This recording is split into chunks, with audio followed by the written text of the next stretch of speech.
I know that I'm not worthy, Lord. She didn't want to talk about it. For years, she didn't want to talk about any of it. Every time someone sent her a link, every time a former student forwarded her one of those videos with a breathless message attached, "Have you seen this?" Could it be him? She closed the tab, set her phone face down on the kitchen counter, and went back to her life. She was in her 80s. She had earned the right to be left alone with her memories. And her memories of Elvis Presley were exactly that. Hers, private and sacred, and completely untouched by the circus the internet had made of his legacy. But then, one evening in the winter, her granddaughter sat beside her on the couch and pressed play on a video she hadn't asked to see. And in the first 8 seconds of that recording, before she could reach over and ask her to turn it off, she heard the voice. And she went completely still. She didn't cry. She didn't gasp.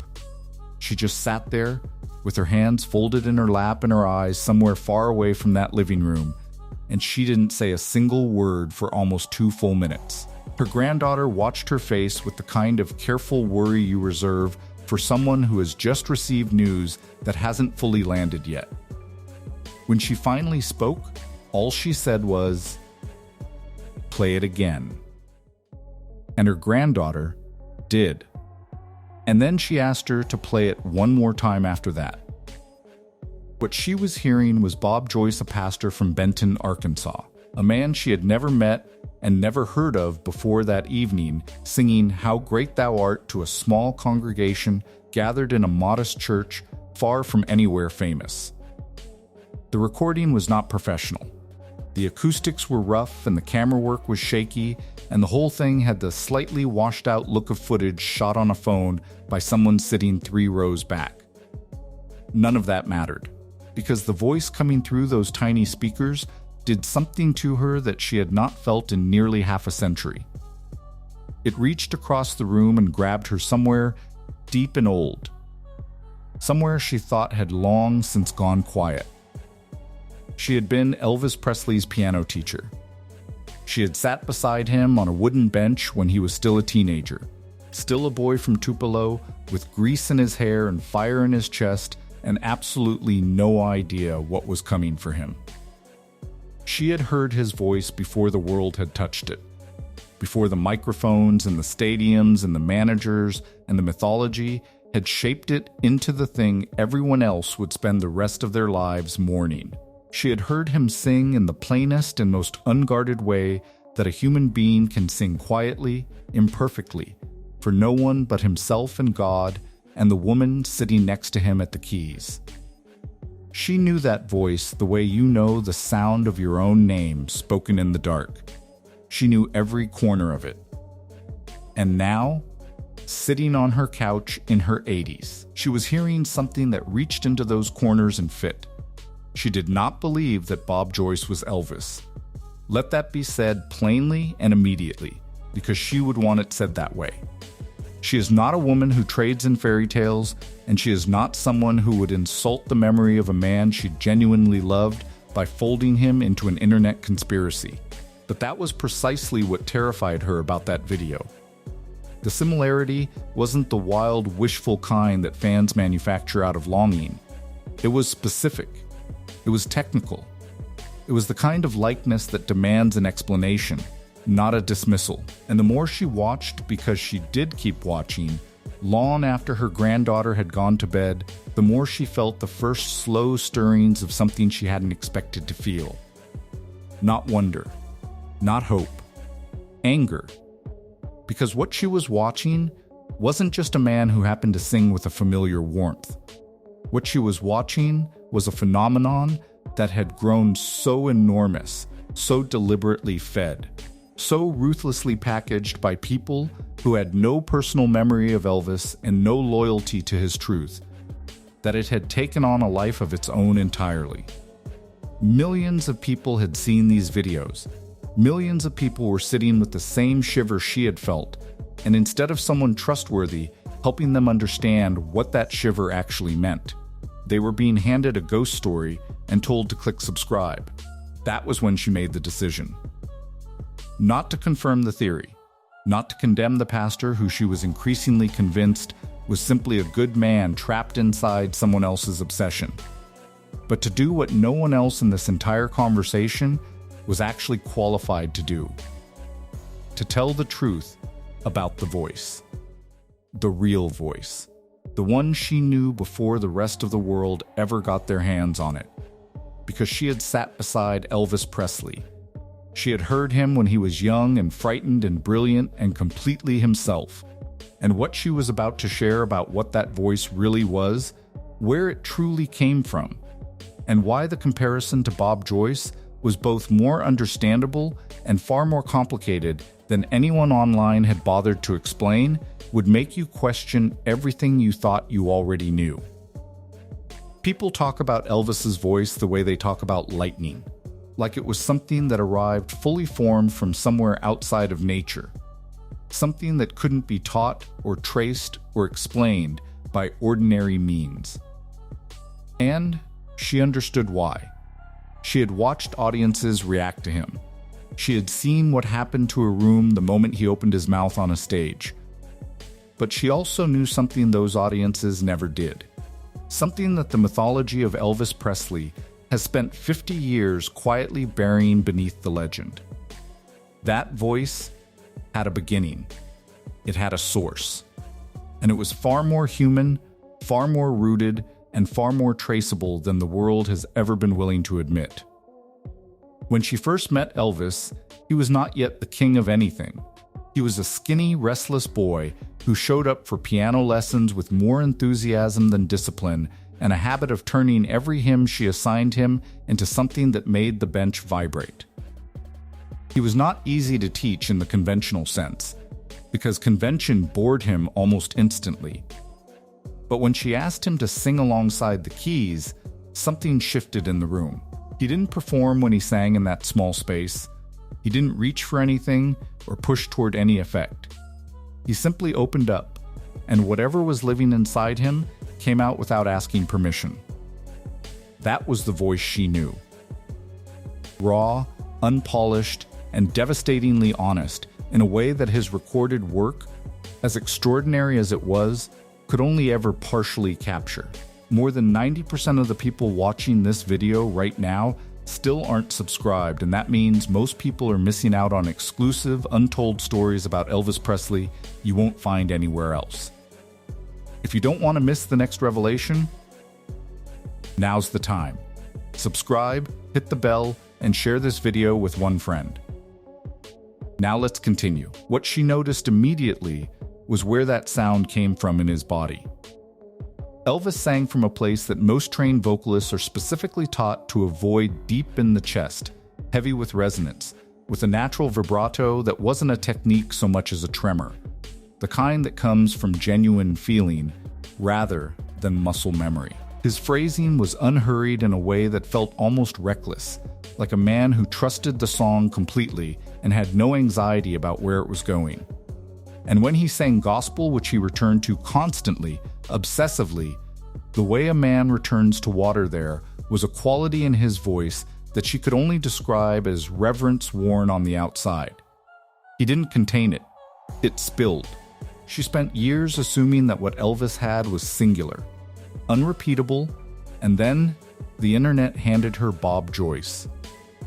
The first thing she did after that night on the couch was go back and listen more carefully. Not emotionally, but technically, the way she had been trained to listen across decades of teaching music. She stripped away her feelings about Elvis and tried to hear Bob Joyce as simply a voice. And what she found was not a mystery. It was, in fact, a very specific and traceable thing. The chest resonance was nearly identical. The unhurried phrasing was there. The vibrato had the same involuntary quality, the sense of emotion pushing through rather than being applied on top. Even the way both men handled the final note of a phrase, letting it fall rather than landing it cleanly, was a match that made her sit forward in her chair. But here is what none of the viral videos ever stopped long enough to tell you, and it is the single most important thing she wants the world to understand. Those qualities did not originate with Elvis Presley. Elvis learned to sing in church. He learned on hard wooden pews in Pentecostal congregations in Mississippi and Tennessee, surrounded by men and women who worshiped with their entire bodies and treated music not as performance, but as prayer made audible. The chest resonance, the trembling vibrato, the unhurried surrender to the melody, these were not inventions of one extraordinary boy. They were the living, breathing inheritance of an entire tradition, passed down through generations of Southern gospel singers who never made a record and never stood beneath a spotlight, but who carried that sound in their bones the way other people carry the color of their eyes. Bob Joyce grew up inside that same tradition. He was shaped by the same churches, the same hymns, the same understanding that gospel music is not something you perform it is something that performs you. And when two men are formed by the same source, when they drink from the same deep well of sacred music in the same region of the country, across roughly the same era of American life, they do not merely sound similar. They sound like brothers, not because one became the other, but because they were both made by something older and larger than either of them. This is what she could not stop thinking about during all those nights she spent watching those videos and reading those comments. Not one person in that entire conversation was asking the right question. Everyone was so transfixed by the similarity that no one had paused long enough to ask what the similarity actually meant. They assumed that if two voices matched this closely, one of them had to be borrowed. But she knew, from a lifetime of sitting beside singers and listening to where music actually lives in the human body, that the truth was both simpler and more profound than that. Neither man borrowed anything. Both men were given the same gift by the same source. The difference is that one of them became Elvis Presley, and the world never recovered from losing him. And that, she said quietly, leaning back in her chair with the kind of exhaustion that only comes from carrying a truth too long, is exactly why people are so desperate to believe he never left. She didn't set out to visit Benton, Arkansas.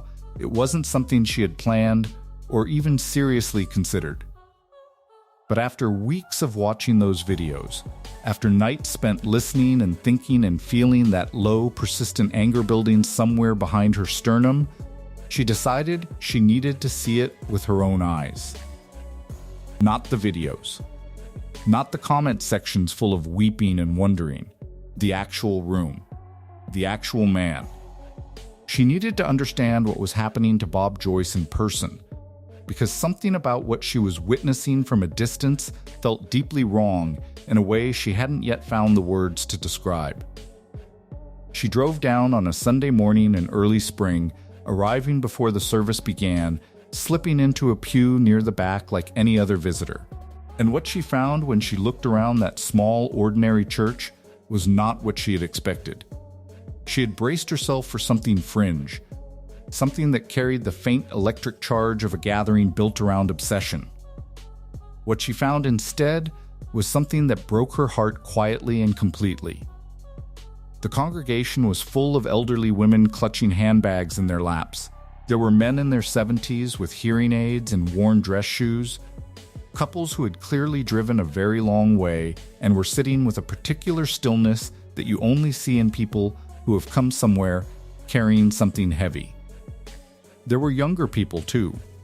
Phones already raised before the service had even started, but they were not the majority. The majority were grieving, openly, unashamedly, and without any apparent awareness that grief was what had brought them there. When Bob Joyce walked in, she watched him the way she had trained herself to watch performers, not for the voice, not yet, but for the body, for what a person carries before the music starts. And what she saw was a man who looked tired in a way that went beyond physical fatigue. He moved with the careful deliberateness of someone who had long ago made peace with a situation he never asked for and could not escape. He greeted people warmly. He smiled with genuine kindness. But there was something behind his eyes that she recognized immediately. because she had seen it before in another man entirely. It was the look of someone who understood that the room they were standing in had become, at least in part, about something other than what they intended it to be. He sang, and she let herself feel it this time, fully and without the clinical distance she had tried to maintain in front of her television. And it was extraordinary. Not because it proved anything. Not because it answered any of the questions the internet had spent years shouting into the void. It was extraordinary simply because it was real and earnest and offered without a single gesture toward spectacle. Bob Joyce was not performing Elvis Presley. He was worshiping God. And the tragedy, the thing that sat in her chest like a stone for the entire drive home, was that almost no one in that room was fully able to receive it for what it actually was. She spoke to several people outside afterward, standing in the pale spring sunlight while the parking lot slowly emptied. She asked them gently what had brought them here, and she listened without interrupting, which is something she had always been good at. And not one of them was crazy. That was what she needed people to understand more than anything else. These were not delusional people. These were not fringe conspiracists with tinfoil logic and wild eyes. These were ordinary, tender human beings who had loved Elvis Presley during the years when his music was the soundtrack to the most vivid moments of their lives, and who had never fully found a way to put that love somewhere safe after August of 1977. One woman, small and white-haired and impeccably dressed, took her hand without being asked and said something she had been turning over ever since.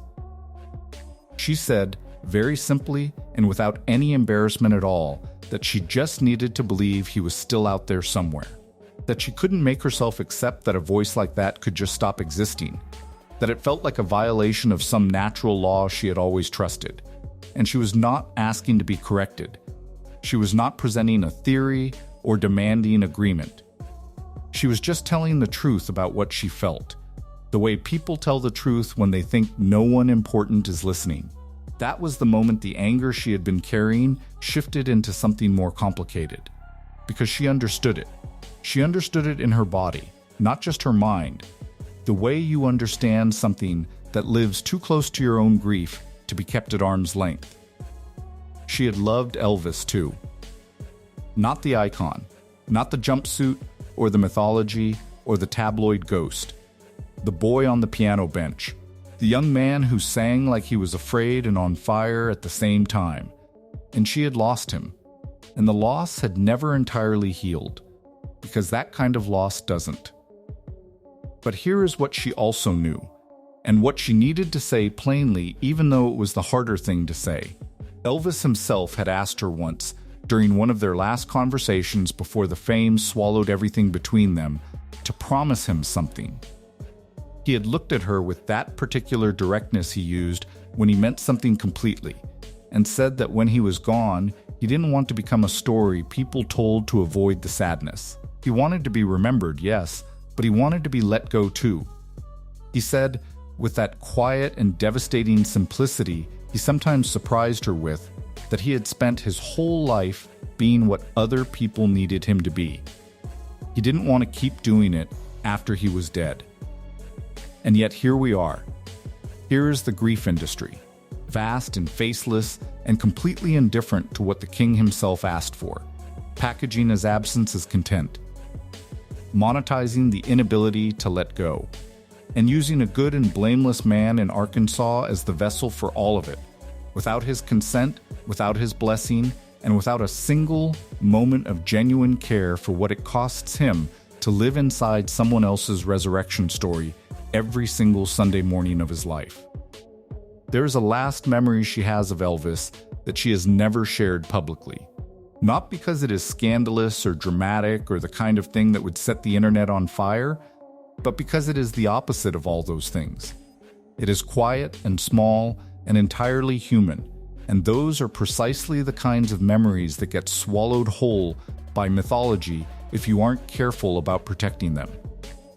She has been careful for nearly 50 years, but she is sharing it now because she believes it is the only way to say what she actually came here to say, and to say it in a way that might actually land somewhere real inside the people listening. It was not long before the end. He was heavier than she had ever seen him, and he knew that she could see it, and the awareness of that sat between them in the room like a third person neither of them acknowledged directly. He had always been proud in the quiet way that sensitive people are proud not loudly, not aggressively, but with a deep and personal investment in how the people who truly knew him saw him. And sitting across from her that day, he looked like a man who had been slowly buried under the weight of something he had never asked to carry and could no longer find his way out from under. The fame.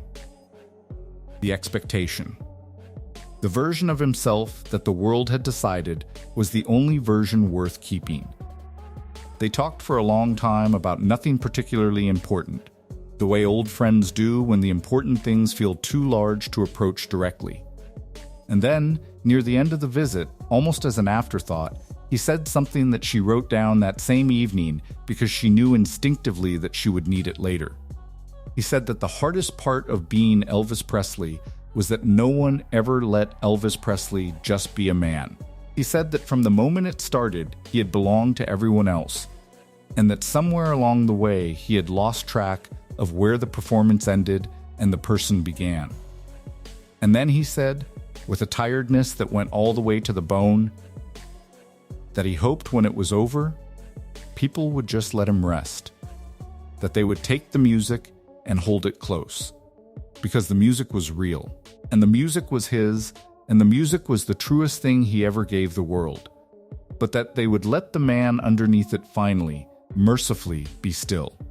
She drove home from that visit, and she cried for a long time, not because she knew what was coming, though some part of her did, but because she already understood that what he was asking for was the one thing she could not promise him, because the world does not let its icons rest. It never has. It turns them into monuments and then into myths, and eventually into something so large and so abstract that the original human being disappears entirely inside the story the world needed them to become. And that is what Bob Joyce has been made into. Against his will, without his participation, and at genuine cost to his dignity and his peace. A monument to grief. A living, breathing permission slip for millions of people to avoid the finality of a loss that happened almost 50 years ago. She is not angry at those people. She said that plainly, and she meant it plainly. The grief is real. The love that produced it is real. The ache of losing a voice that felt like it belonged to the soundtrack of your own life is one of the most legitimate forms of mourning she has ever witnessed.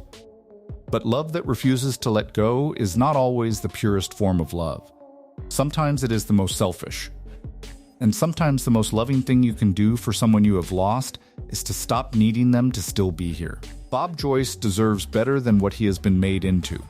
He is a man who found his voice in the same sacred tradition that shaped Elvis, who has spent his life offering that voice as an act of faith rather than performance, and who has watched helplessly as that quiet devotion was picked up by strangers and turned into a conspiracy that follows him everywhere he goes and will almost certainly outlive him. He never claimed to be Elvis. He never fed the theory. He never walked out in front of that congregation and winked at the camera. He just sang. And the world took that singing and built a cage around it and then locked him inside and called it a tribute. What we owe the dead is honesty. Not the honesty of cold facts recited without feeling, but the deeper honesty of refusing to let our need for comfort distort the truth of who they were and what they actually gave us. Elvis Presley gave everything. He gave his voice and his youth and his health and ultimately his life to a world that consumed him without ever once asking whether the consumption was sustainable. The least we can do, the very least, is honor what he specifically and personally asked for. To take the music, to hold it gently, and to let the man who made it be still. The fame. the expectation. The version of himself that the world had decided was the only version worth keeping. They talked for a long time about nothing particularly important, the way old friends do when the important things feel too large to approach directly. And then, near the end of the visit, almost as an afterthought, he said something that she wrote down that same evening because she knew instinctively that she would need it later. He said that the hardest part of being Elvis Presley was that no one ever let Elvis Presley just be a man. He said that from the moment it started, he had belonged to everyone else, and that somewhere along the way he had lost track of where the performance ended and the person began.